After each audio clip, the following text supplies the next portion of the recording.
Good morning, students. Students, we have discussed in last video the sodium hydrogen carbonate or sodium bicarbonate, or in other words we can say that baking soda. And we have discussed, students, the uses of the sodium hydrogen carbonate. And for making baking powder which is the mixture of the baking soda, understand, and the mild edible acid such as the tartaric acid. So if we talk about for making the baking powder, this baking powder is a mixture of the potassium hydrogen tartrate. Here is written a mild edible acid such as tartaric acid. So this student, tartaric acid, it is a mixture, we can say that the potassium hydrogen tartrate. Which acid? Potassium hydrogen tartrate and sodium bicarbonate. So during the preparation of the bread, the evolution of the carbon dioxide also evolve the carbon dioxide, and what is the use of this carbon dioxide causes the bread to rise. Here we can say that the swell. Here is written also, the carbon dioxide produced during the reaction causes the bread or cake to rise, making them soft and spongy. And if we talk about the baking powder is a mixture of the baking soda. What is the formula of the baking soda? NaHCO3 plus tartaric acid. Which tartaric acid? So we can say that the potassium hydrogen tartrate. So what is the formula of the potassium hydrogen tartrate? Plus CHOH whole twice COOK and CHOH and COOH. So this is the potassium hydrogen tartrate. So you no need, but you understand this point only. For the making baking powder, which is a mixture of the baking soda, sodium hydrogen carbonate and a mild edible acid such as the tartaric acid. Understand? So students, today we will discuss the next topic, washing soda. Washing soda, student, the chemical formula of the washing soda is Na2CO3.10H2O. What is the formula?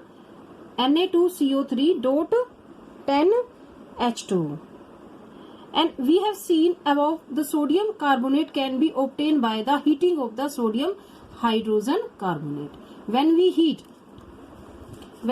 sodium hydrogen carbonate, the sodium carbonate will be foam. And recrystallization of the sodium carbonate, when we recrystallize of the sodium carbonate gives the washing soda. Understand? So it is a basic salt.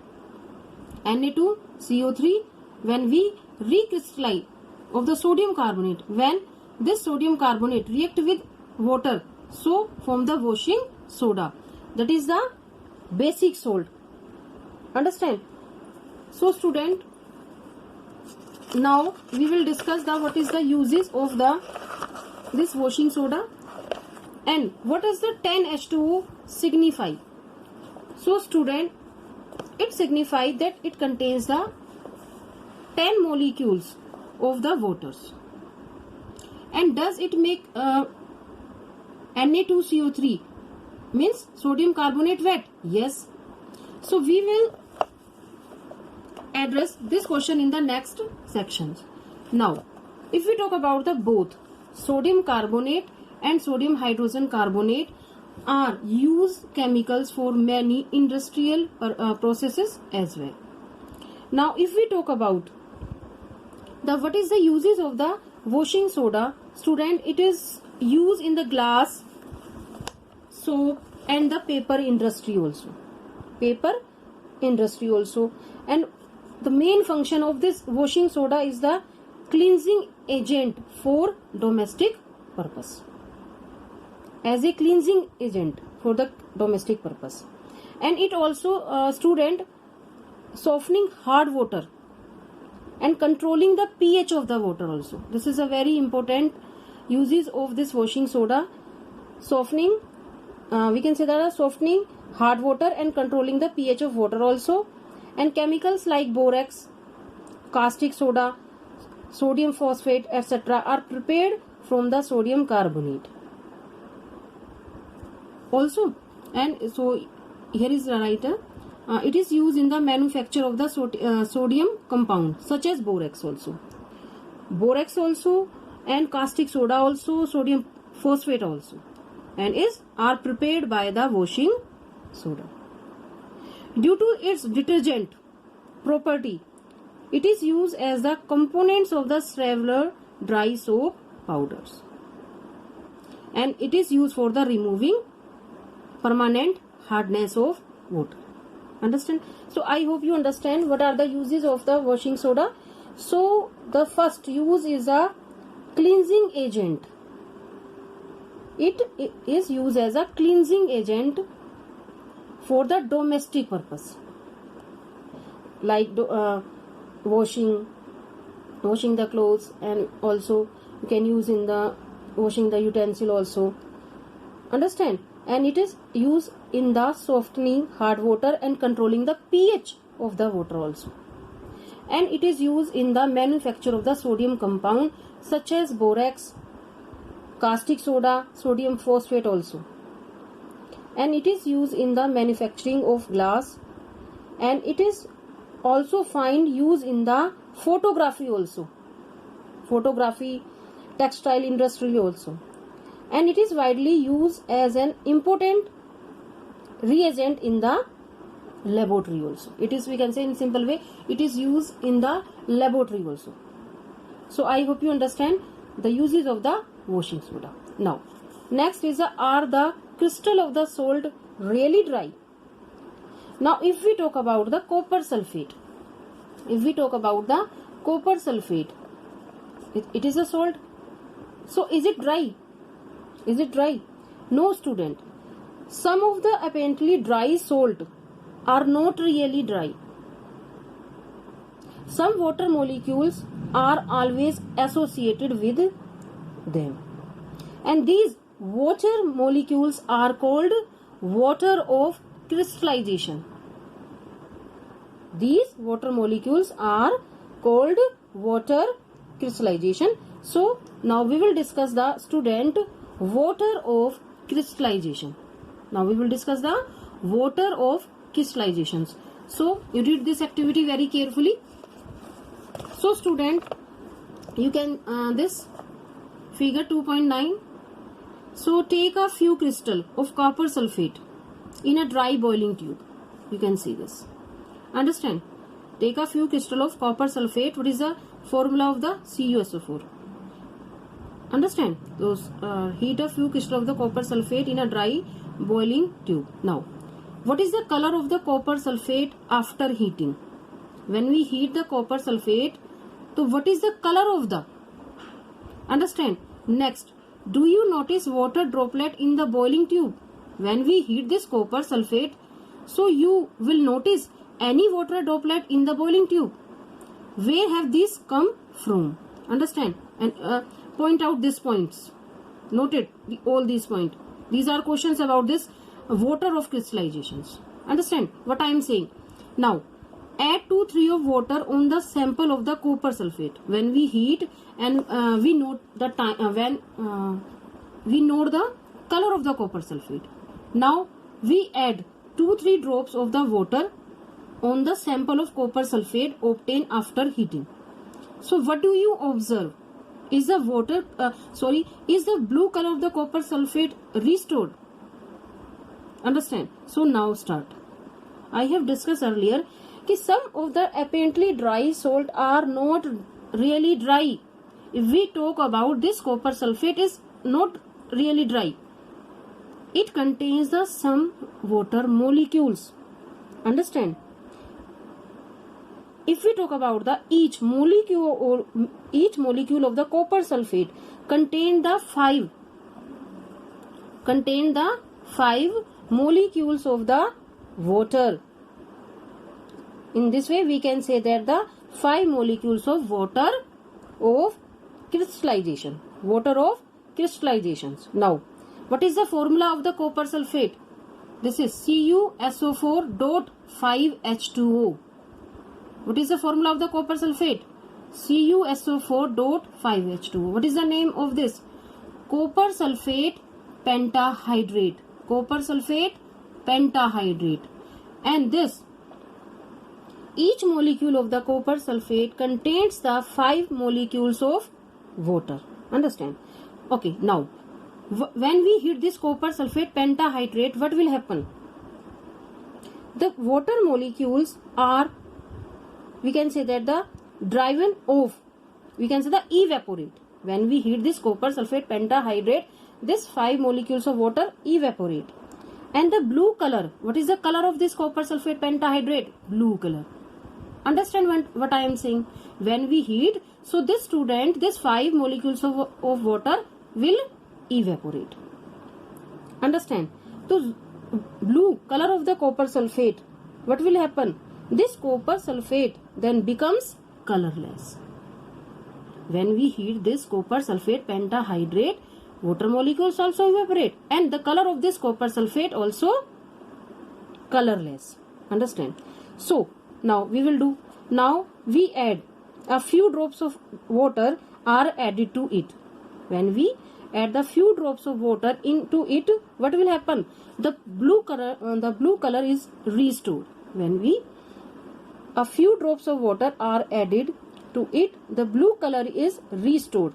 So now the water of the crystallization may be defined as the follows. So now we will discuss the questions. Activity 2.1. Heat a few crystals of the copper sulfate in a dry boiling loop. Okay. Now, what is the color of the copper sulfate after heating? First, we should know the color of the copper sulfate. Blue color, student. In laboratory also, there is a copper sulfate. The color of the copper sulfate is blue color. Understand? Now, what is the color of the copper sulfate after heating? When we heat this copper sulfate, what will happen? Colorless. The color of the copper sulfate will be colorless. Okay. Next question. Do you notice water droplet in the boiling tube? Where have these come from? Now, understand what I am saying. When we heat this copper sulfate pentahydrate, so any water molecules, any water droplet in the boiling tube? Yes, student. Yes. These are the water droplets. These are the water droplets. Where have these comes from? Yes, student. The copper sulfate has the 5 molecules of water. Understand? 5 molecules of water in copper sulfate. That's why its name is the copper sulfate pentahydrate. Penta means 5. Understand? If we talk about the sodium carbonate, though 10H2O, so it has the 10H2O molecules, so dehydrate. If they have the 2 molecules of water, dihydrate.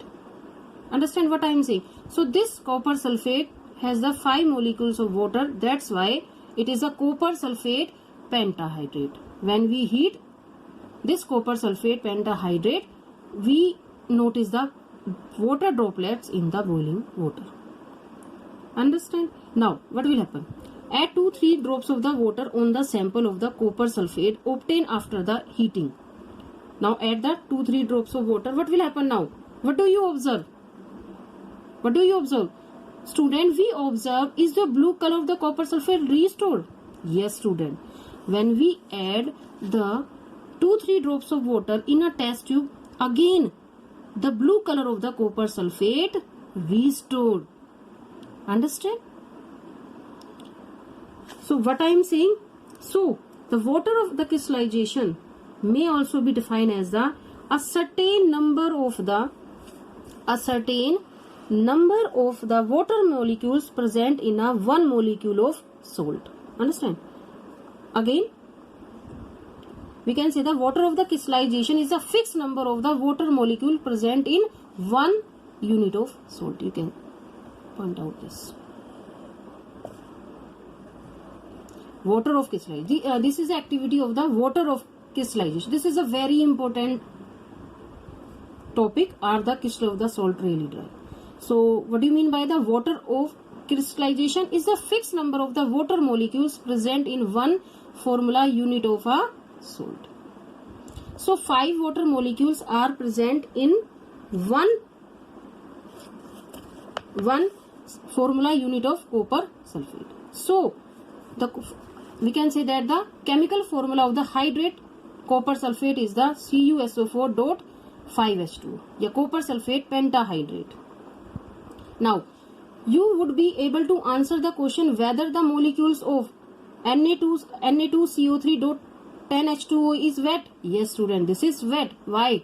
It is not dry, it is wet because it contains the 10 molecules of water.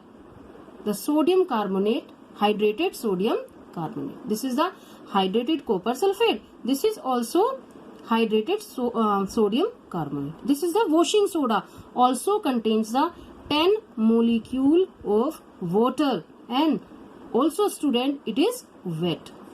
Now if we talk about the one another salt which possesses the water of crystallization is gypsum. It's gypsum. If we talk about, it has the 2 water molecules as water of crystallization. It has the formula calcium, hydrated calcium sulfate, CaSO4.2H2. So this hydrated calcium sulfate we will discuss in next video. So I hope you understand the water of crystallization. Understand water of crystallization. So student, you can say that the some of the dry salt are not really dry. Some water molecules are associated with them, and these water molecules are called water of crystallization. Okay students, I hope you understand. So this is activity 2.5. Read these points carefully. Okay students, bye.